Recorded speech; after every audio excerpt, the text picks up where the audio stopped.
You know, I was gonna eat a banana for the opening in this video. That seems like the really cliche thing to do for a Donkey Kong game, but instead I went with grapes, because I felt like going with the banana, that would have been low-hanging fruit.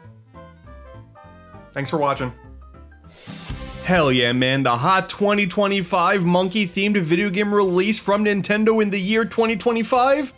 Donkey Kong Country Returns HD for the Switch.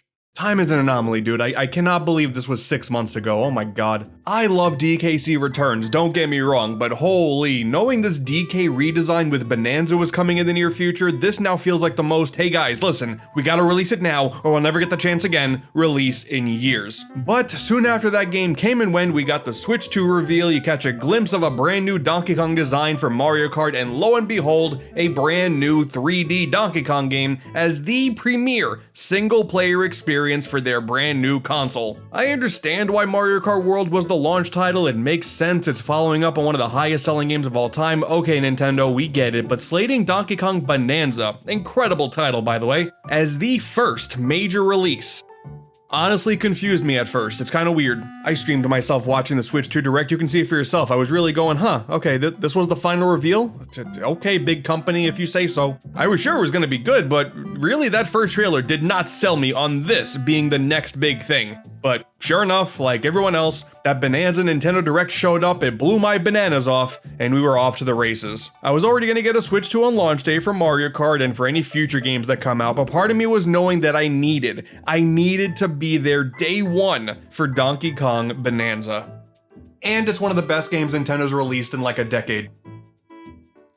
They just keep doing this, it's crazy. But first, it's sponsor ad read time! Introducing to the Raycon family the return of the fan favorite everyday earbuds classic. Now with active noise cancellation, ooh. I have made it no secret that I genuinely really enjoy my Raycons, and now with a new option available at a more affordable cost, this is a great time to get your own set. Whether I'm getting some steps in at the gym, I'm on a plane, or even watching my favorite gaming YouTubers, the active noise cancellation is one of my favorite things ever, and the 8 hours of playtime with a 32-hour battery, it hasn't been a question. Raycons are easily my earbud of choice. I'm not joking here. They're comfortable, the audio quality is great, and hey, an extra bonus on top of that, ordering them also supports the channel, and for that, I appreciate you. Available in multiple nice colors, you can even get a nice carrying case along with them. I say, as we get closer to the final quarter of the year, yeah, give them a shot. To get your own, go over to buyraycon.com/AntDude to get 20% off the fan favorite everyday earbuds classic.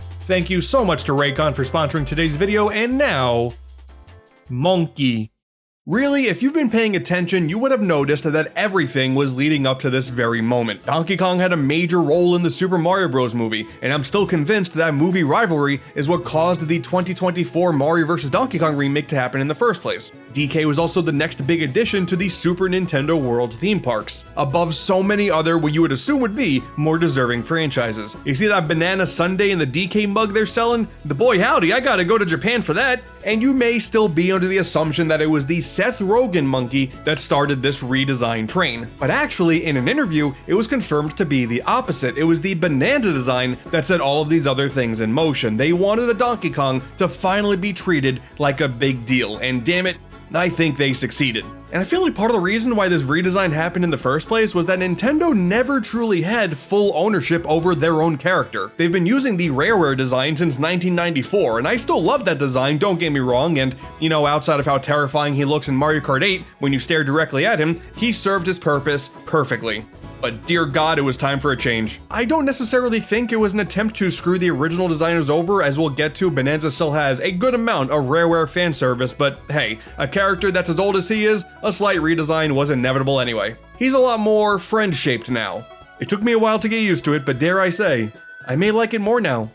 Even though Donkey Kong has had a full 3D platformer in the past, the impact of having a brand new game, especially as not just a revitalization of the character, but also a bit of a test for the developers behind Super Mario Odyssey, one of the biggest Mario games of all time, it still feels like a really big deal. This feels like the equivalent of when they made Kirby in the Forgotten Land, you know, like, okay, cool, we're finally gonna take this character into the third dimension, sweet. Maybe it's just because I think Donkey Kong 64 is like a weird mess of a game that's like a good game at heart, but a whole lot of bad ideas that bog down the whole experience. Getting another chance to make a Donkey Kong game in 3D I don't know, man. To me, that seems like a really big deal. I've been playing some Super Mario Odyssey again lately since it got a brand new and nice Switch 2 patch, so it runs at 4K and 60 FPS like the entire way through, and it's really nice. I've been meaning to play that game through again anyway, but I was a little bit concerned that Bananza would just feel like Odyssey again with a monkey's skin, especially when Pauline was revealed to be your helper, similar to how Cappy was. Like before, it was just Oddrock, and like, okay, another cute little guy is gonna be joining you on your adventure, but no, it's Pauline.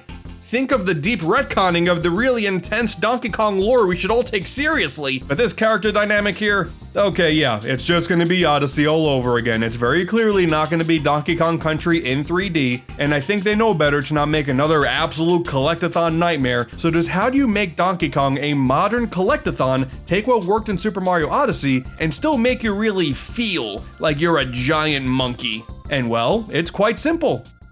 Minecraft. But let's get the story out of the way real quick. The reason why you're a big monkey in the first place. You start off at Ingot Isle, somewhere really far away from DK Island, and it's home of the discovery of the century, golden bananas. This monkey's never seen a shiny banana before, and DK is a good old blue-collar worker. He's there to help mine the goods. You start off with a good old punch through some rocks, and very clearly, like everyone else using pickaxes, you're the muscle on the team, so you got a very strong purpose here. So you do a little bit of excavating, and then soon enough, you find the golden banana, but then a bunch of newcomers come in to ruin everything. Here we have Void Company. For whatever reason, they decide to swipe all of them. They got this giant big old rock that puts Ingot Isle into the ground, and then everything scatters, the workers are all over the place, Donkey Kong flies in with everything else, and now you gotta figure out just what the hell's going on. And once you get thrown underground, you find Oddrock, a mysterious little fella with a very adorable little voice, and at first glance, I was like, okay, cool, I'm gonna really like Oddrock. That's an amiibo waiting to happen. The merchandise is gonna go crazy.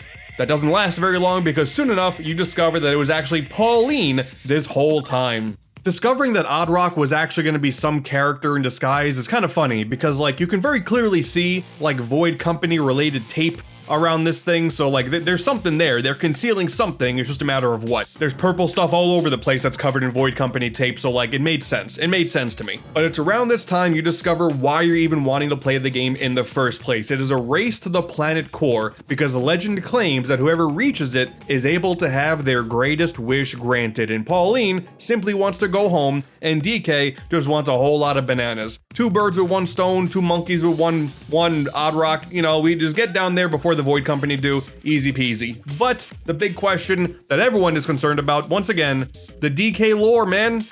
I didn't really think people cared about this, but it turns out once you retcon a little something here or there, then yeah, people actually care. Pauline being a child in this game, aged 13, per what Nintendo says. Yes, this is a slap in the face to everyone who ever really cared about the whole idea that Cranky Kong is actually the Donkey Kong from the arcade game, and there was a woman there that was being captured, and you were Jumpman, and you had to try to save him. And all of our modern tendencies, and I mean Nintendo's done this as well, would have you believe that that's just Mario, and then that's Pauline, and then Donkey Kong grows up while I guess Mario and Pauline stay the same age. Smash Ultimate did already mess with this a little bit because there's a sticker from the DK arcade game and it says Donkey Kong and Lady, so that was already a weird wrench in the operation, but having beaten this game from start to finish, yes, this is definitely Nintendo retconning what we knew about in the past. Because you play the Mario vs. Donkey Kong mini Mario games and you see Pauline is there and Donkey Kong's trying to kidnap her, like that dynamic doesn't make any sense whatsoever with what we're going with in here. And especially when Pauline you see get a whole new spotlight in Super Mario Odyssey. I think a lot of people trying to make this out to be a bigger deal than it is, but I think now we're just working with the context that, okay,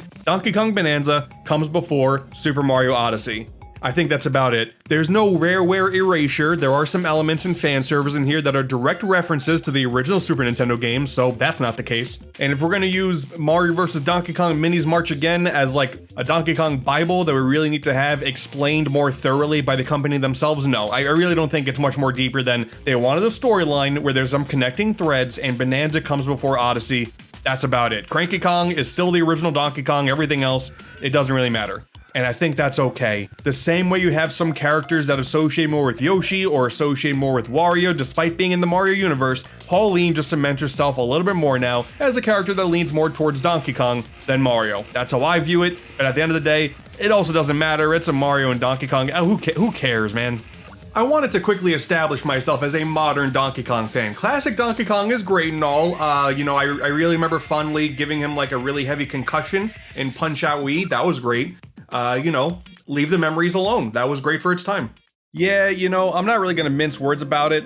Donkey Kong Bananza is one of the most fun platformers I think ever. Not even just under the whole like Nintendo umbrella, just kind of like ever, dude. Like, oh my, it's so good. It's a gameplay formula that could so easily just be repetitive from start to finish. And I do know that there are some people out there who do feel that way, but personally, the whole idea of being able to smash through every little bit of environment that's all around you and literally carve your own paths to the main collectibles of the game never once got old, because there's just enough there to spice up every additional level. Maybe if you play the game in a more linear fashion where you're directly going from point A to point B and you're going to the objective every single time, then maybe there's something there that's just not going to click for you. But quite frankly, I would always see the objective marker and go, okay, I eventually have to make my way there, and then I'm just gonna go on a crazy rampage and have a blast doing it. You're collecting shiny bananas that the game calls Banandium gems. You're also trying to find collectible fossils of 3 different sizes. There's a bunch of gold all over the place, and you'll also stumble upon a ton of banana chips they can go back to a shop and convert them into more bananas. So it does have that sort of old school collectathon mentality of there are so many things to collect, but in my view, it's also important that every different floor, aka every different level, has a unique identity. You're underground, like the whole lore is that you're inside the earth and you're just underground the entire time, but that did not stop them creatively whatsoever. Every single floor has a unique identity. You have the beautiful and serene lagoon layer,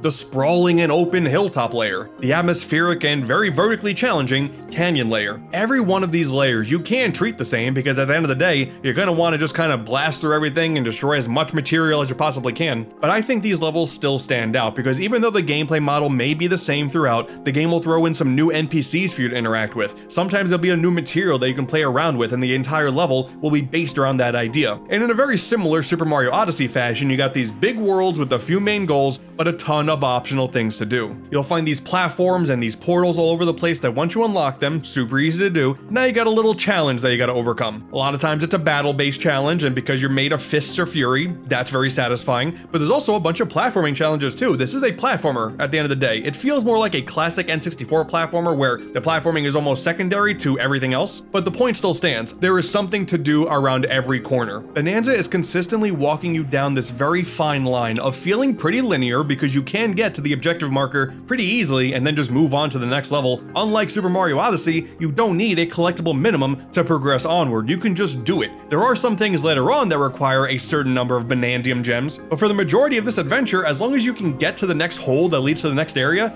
you can just keep moving on. But it is so easy to just get distracted, and then you have a sonar that'll let you know what's nearby, and then who knows, it may just be somewhere in the middle of the ground. There may be a little challenge there right in the world for you to explore as well. It's sort of like that sense of wonder and discovery from Breath of the Wild or Tears of the Kingdom, but at a much faster pace. Also, I just kind of like that every time you go down into the next layer, it tells you just how much further down in the world you are, because every main level is just like SL 100, 101, then 200, and you see like a little meter as you're progressing down into the planet core. That's cool. This game does a pretty good job placing you in this world. I like that. One of these consistent NPCs are these blue crystallized creatures, the Fractones. And yeah, they're pretty basically designed. I think it was an excuse for them to just make a ton of them and not put a ton of resources behind it, but two things. One, they all have big googly eyes. That's rareware as hell, and I approve. But also, you can just destroy them with one punch and then they reform. But like, it's so funny.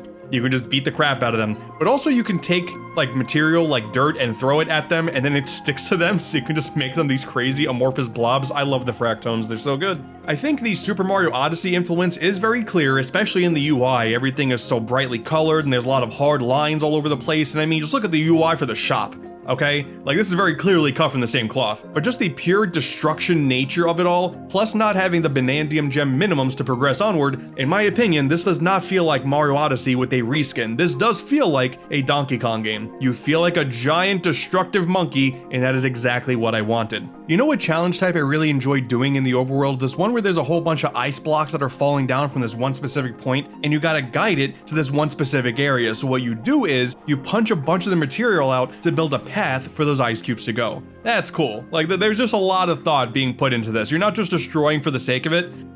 Okay, well, you are for most of the game, but there is a lot of thought put into some of these challenges too. It's good. You know, it's not a surprise that this team knows what they're doing, but sure enough, they know what they're doing. This mechanic is not an afterthought. Naturally, because a whole lot of the team behind Donkey Kong Bananza is the same people behind Super Mario Odyssey, those comparisons are going to be dominating the conversation for years to come. And in my opinion, yes, I do actually find this game to be more enjoyable than Super Mario Odyssey, and I have gone on record that I don't think Mario Odyssey is like my favorite 3D Mario game. It's still incredible, but one of my major issues is a common one, and that I think there are too many moons and they don't serve a purpose. You just get moons for doing damn near anything in that game, and there are a lot of times where it doesn't really feel like it's fun to do it, like tracing the circles behind the Koopa and then sitting on a bench, like not a whole lot of fun. It's a constant boost of serotonin because you love that victory jingle, but I always thought that completing Super Mario Odyssey was a massive chore, and I thought the moons could be handled a lot differently, and thankfully, I think Bananza accomplishes what Odyssey failed at. It's not like there's dramatically less things to collect, there's a ton of things to collect, but they all serve a purpose. You're not getting the Banandium gems just to fill out a collectible guide. Every time you get 5 of them, you get a skill point, and this changes everything about this game. You can get more health, you can make your punches more powerful, you can get a couple more moves to make destruction that much more fun,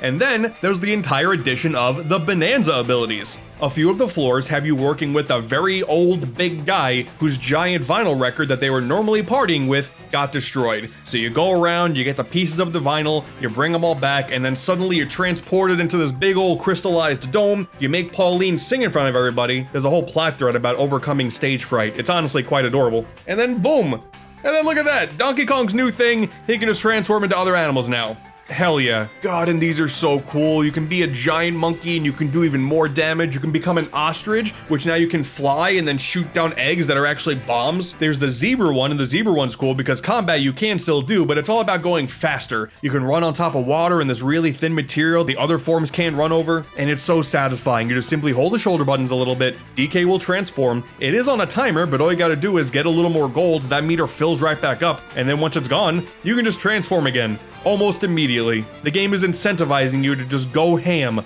on everything in this game, and it's awesome. And yes, these skill points can affect these characters as well. So on top of simply rewarding you with exploration, or rewarding you for succeeding at the challenges put in front of you, you are constantly upgrading your character throughout the entire game, and it's so much fun. And also,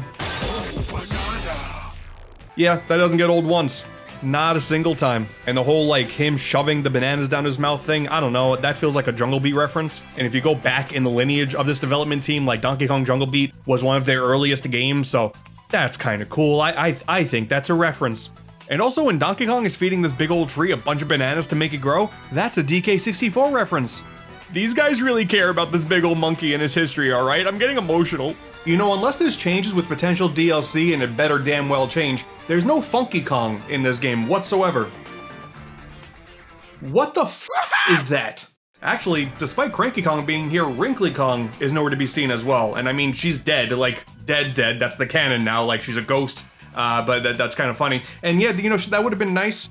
I think the DK crew is actually just slowly falling off. They're dying over time, and we're just never gonna see them again.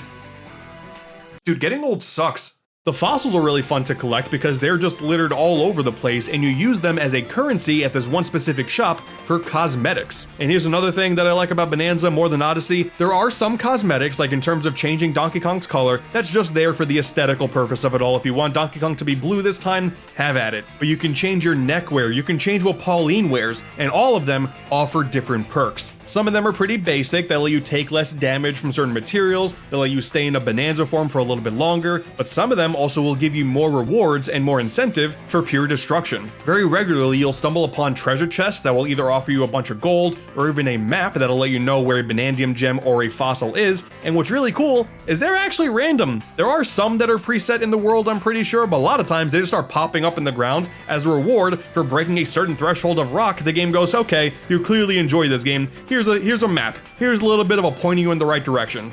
God, it's so much fun. I loved changing my outfit in Mario Odyssey, don't get me wrong, but now once again, the collectibles have a purpose, and you have to pick and choose what you want that currency to do. I love it. As well as this is where you can just straight up buy maps for the other collectibles instead of waiting for a treasure chest to give them to you. You can't outright buy Banandium gems with just gold though. There is an additional shop where you exchange the chips as well as some money for the extra bananas. And this is another thing that I like about this game more than Odyssey as well. I didn't like that you can just outright buy moons just to fill up your quota. Now, for collection purposes, you do need to do an exchange at least once in every single shop you get access to, but you can buy more, and because of the skill tree, sometimes there's a reason why you want to go ahead and buy a couple more bananas. And it's not like you're going to be overwhelmed with gems anyway. Sometimes whenever I get to one of these shops, I can only buy like one or two. I'm not out here trying to say that Mario Odyssey's actually been bad all this time. I ain't one of those guys. I'm just saying, I think they took what they did in Odyssey and just made it better in this follow-up game. That's all I'm saying. Odyssey's still good. Movement options are going to be that game's strong suit for years to come, but destruction options and skill tree options and just the freedom that the game affords you while still making the collectibles feel rewarding and giving them a purpose, that is Bananza's strong suit. And one thing that doesn't really have an Odyssey equivalent is you can build these getaways where you can just like nap for a little bit and get a little bit of extra health, and by doing so, you get dialogue from Pauline, and she's adorable. This is where most of her character development takes place, but also there's a servant there as well, and if you go to him, you can just turn him into any of the shops you want and then just spend your currencies there, and then when you're done, he asks for a tip. Bro, the economy's in rough shape when now the fractones in Donkey Kong Bananza are flipping the tablet over to ask for a tip as well. Like, this is crazy. The gameplay is so good at making Donkey Kong feel like an absolute beast in 3D, they really need to start tapping into more of their franchises and bringing them into the 3D space in new, fresh ways. You can make Wario a powerhouse in 3D as well, that'd be great. I think Yoshi's Island could do a 3D game. The Yoshi and Baby Mario dynamic is already kind of similar to the DK and Pauline dynamic, so that would make sense. You can make a good Star Fox game for once. I mean, that'd be something. I don't know, man, why are you asking me so many questions? Now, on a technical level, I would say that Bananza does show the power of the Switch 2 over the original Switch 1. If you want to dive into the numbers, then yeah, it doesn't quite reach 4K resolution, and sometimes the frame rate does drop quite noticeably, actually, but quite frankly, the programming skills that it takes to have this much destructible environment and flying materials around at all times, like you can just keep slapping the ground and gold is flying all over the place and the screen is just filled with nonsense. I don't know how my console doesn't explode. You can destroy so much of the environment, and then you can zoom out to the world map and it shows you all of the destruction you did in real time. Yeah, the frame rate drops when there is so much destruction on screen at one time, but honestly, I'm surprised it doesn't do it more. This isn't just like, oh wow, Nintendo can't do no wrong, I really wish it was 60 at all times. Maybe the Switch 3 edition will make this game run perfectly. And also the camera is really good too. 3D platformers, I'm just predisposed to thinking the camera's gonna screw up at some point or another, and especially with the customizable environment, are you kidding me? But no, they said, okay, we're gonna build the camera around that, and the camera will regularly go into the world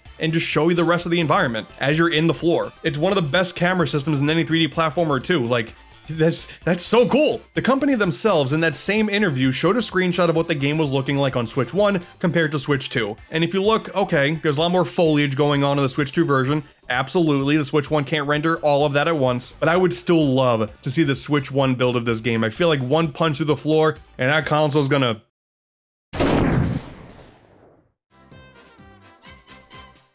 But it of course just sounds like me being the massive Nintendo fanboy again, but I really have very minimal complaints with the base game here. It's just satisfying from start to finish. There is one Bananza form that we'll talk about in the spoiler section that I'm not a fan of, but at the end of the day, for the majority of the game, it's optional, so I really don't care. But there are some things that keep this from being the most perfect of games ever, like the bosses. The bosses are not good. Like, it's really unfortunate that the bosses are pretty lame. With the whole game incentivizing you with being a massive powerhouse, I'm okay with the bosses being easy, because you find out the way to just knock them out real quick. Bada bing, bada boom, you start punching them in the face over and over again, cool. That's easy enough, I can get behind that. But they're too short. It's not even that they're too easy, it's just they're too short. It feels like every single boss in this game could use an additional form and an additional life bar, and that would immediately change the problem, but they go away too quickly. Like, I like the Void Company a lot. Grumpy Kong, Poppy Kong, and Void Kong. They're brilliantly designed. I really like these characters as a trio, and I think their boss fights have a lot of potential. I think as far as like these extra additional characters that are meant to be the thorns in your side for most of the adventure, I do like the Void Company more than the Brutals from Odyssey. Just wanted to throw another Odyssey dig in there, but I'll give Odyssey the credit for this. Odyssey does have the better boss fights. The Bananza fights just finish up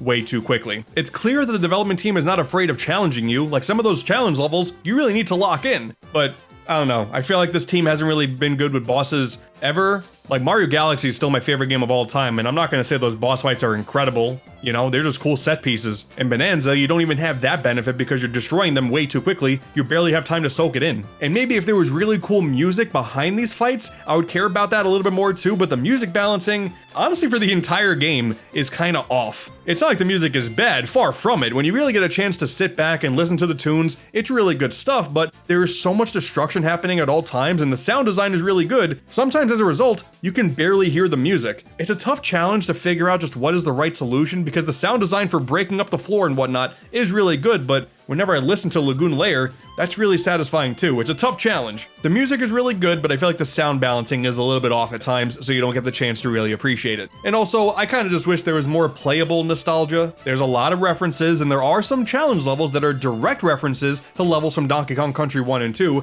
No 3, Kiddy Kong was in it, so we're not going to talk about that at all, I guess. And I just wish there was more, but I'm just a fan service boy. I'm never going to be satisfied on that. You know, I still want there to be more. Diddy Kong and Dixie Kong are in there, and that's cool, but their screen time is not, you know, that strong. Cranky Kong is there with a Rambi that he's taken along for this adventure. They show up in every single level. Any other members of the DK crew, they're simply not here, and that's unfortunate. But that's really all I have in terms of complaints, because even the 2-player mode, which normally I'm not a big fan of because it's just a simple like little sibling mode where they're not actually playing the game with you as a main character, they're just there to shoot things off at enemies. Player 2 gets to be Pauline and shouts out random words at wherever you're aiming.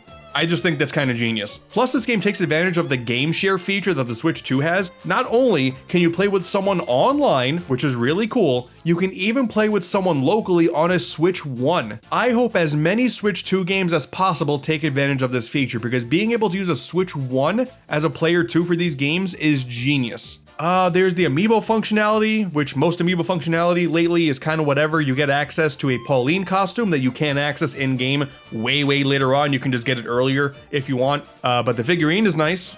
That's cool. Amiibo are very expensive now, but it looks nice. And then also for something that they added to the game they didn't need to, DK Artist Mode. You can just 3D model things with the Joy-Con mouse mode now. Why not? Here's Kirby, of course. I'm not gonna draw something lewd and adult. Leave that for people on social media. That's not me. If you wanna find it, you can find it. And you know, anything I do outside of making Kirby, that's my business, not yours. I'm sorry. And now we're gonna start entering spoiler territory. It's still crazy to me that we have a spoiler section for a 3D platformer. I'm still kind of used to 3D platformers not being deep enough to warrant a spoiler section, but quite frankly, the end of this game is a religious experience, so if you haven't seen it yet and you don't care, you can keep watching, but otherwise, you should turn around because it's really good. And 3, 2, 1. It was the snake one. It was the snake Bonanza I was talking about. Like I'm not a big fan. It's very clearly like a reference to Rattly from DKC2, which is cool. You can jump really high, and that's all fine and dandy. But I don't know.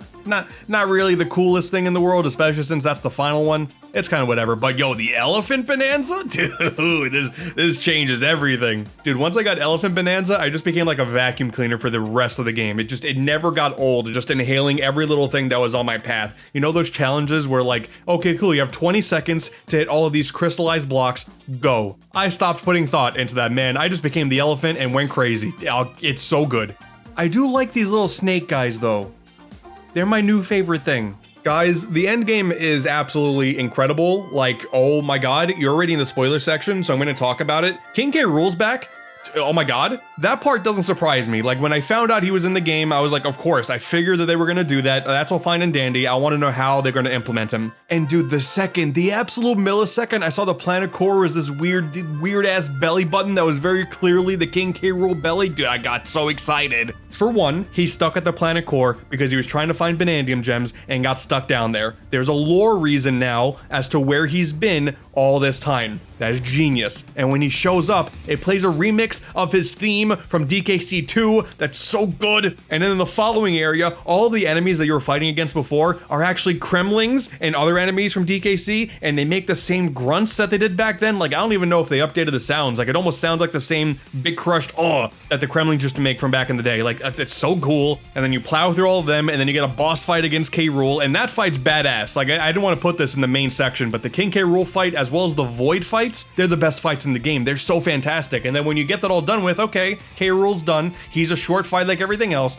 And then no, It's a fake out credits, like in the original Donkey Kong Country, and then it plays an incredible remix of Gangplank Galleon as you and Pauline are jettisoning out of the planet's surface because you wished to have a whole bunch of bananas and you want to make it back home. It's doing both things at once. I'm going insane, and now you can play this whole section and you can grab bits from the bananas and chuck them at K. Rool as Gangplank Galleon is playing in the background, and it features little riffs from the Smash Ultimate version, and I gotta tell you, man, ooh, I was tearing up during this. I'm not gonna lie to you. I get kind of emotional sometimes when a company perfectly understands the assignment. They nailed this to a T. I have zero issues with everything about this, okay? Like, I already wanted a Gangplank Galleon remix for K. Rool, and it happens at one of the coolest moments of any Nintendo game I've played in the last decade. And then you make it to New Donk City. I kind of expected we were going to be going there once Pauline was in the game and had some wish you wanted to grant. And sure enough, you make it there, but K. Rool is there first, and he wishes to take over the human world. And then it's just absolute chaos, and it is so cool. Gameplay-wise, you get one final burst of all the Bananza forms, and that's awesome. But you look around and there's like posters for Lanky Kong? Like, you want to talk about the DK lore, how does Lanky Kong fit into all this? And then you get a boxing ring that shows up a la Donkey Kong 64, and now we have the next in the trend of Nintendo giving their major villains brand new crazy forms. We have King K. Rool, the King of Rot. Holy sh**. Yeah, man, zero complaints. I got no issues with this endgame whatsoever. This is perfect. This is as perfect as it ever could possibly be. K. Rool is an absolute psychopath, and he still has his goofball tendencies, as he should, but this new form just shows how crazy he can truly be. It's not a whole new, like, in the original trilogy, when he changed professions every game. He's still a king, but he's the most terrifying king that we got now, I guess. The last couple hours of this game, if the rest of the game wasn't already, is completely magical. When the King K. Rool trailer for Smash Ultimate first appeared, and the end of that trailer is a CG bit of DK and K. Rool running towards each other with Gangplank Galleon playing in the background, I wanted that in playable form so bad, and finally, we have that. It is everything I wanted and more. But with that, you did it! You saved the day, and surely none of the residents of New Donk will suffer lifelong trauma from this. Everything's gonna be A-okay. It's Sonic Adventure all over again. Donkey Kong and Pauline go their separate ways on their quest to fulfilling their dreams, and that ends Donkey Kong Bananza with a brand new great credit song as well. Dude, and then you get an image of Pauline singing in front of the crowd, and my emotions were just like at an all-time high right now. And the post-game is really cool too. Not only do you have the option to fully complete everything now, but a few months after the main ending, Pauline comes back and she wants to make a brand new song. We all have a major assumption of where this is going. And now you have the ability to go through what this development team has done for multiple games now, final challenge runs. Rather than there being just a pure platforming final challenge thing you can do, there are rehearsals for all of the Bananza abilities, aka really challenging 20+ minute challenge gauntlets for each of the 5 Bananza forms. They're so good, they're so satisfying, and once you do that, you have the ability to unlock in the skill tree new powers that basically let you do what you were normally doing with the Bananza forms, but turn everything around you into gold. You're gonna be swimming in money at this point, which is great because you can then go back to the shop and spend the money on maps to make the completion process all the easier. Everything about this game is perfect, you guys. Oh boy, I'm getting lightheaded. The conversation and the question that's going to be dominating this game's discussion for so long in the future is going to be, is this in fact the best platformer Nintendo's ever made? The review scores are super high, and we always know that's the most reliable metric we can count on, but after playing this game from start to finish and going for everything the game could possibly offer, damn it, man, I don't know. That's such a tough question to answer. But I can't believe we're already having this conversation again. We just had this conversation with Odyssey. And then just speaking about Nintendo outright, weren't people having a similar conversation for Kirby and the Forgotten Land as well? Like, not in terms of just greatest platformers, like no, but in terms of a really good 3D platformer, Nintendo made a good one there too. Of course, Mario has many top 3D platformer contenders because we have the upgraded 3D World plus Bowser's Fury as well. Those are both incredible games. They're on a roll with these types of games, okay? But me personally, Super Mario Galaxy is my favorite game of all time. It is going to be damn near impossible for that game to be topped. But for this development team legacy, I don't know, man. I think maybe I would put it above Galaxy 2, and I already said I would put it over Odyssey, so maybe this is my number 2 game from these guys. I don't know. At the end of the day, it's a 10 out of 10. It's a 10 out of 10 video game, and they're closest to an 11 out of 10 video game this company has put out in a long time. And it's Donkey Kong. Man, they already dominated the 2D space with Tropical Freeze, and now the 3D space has another king of the jungle to join it.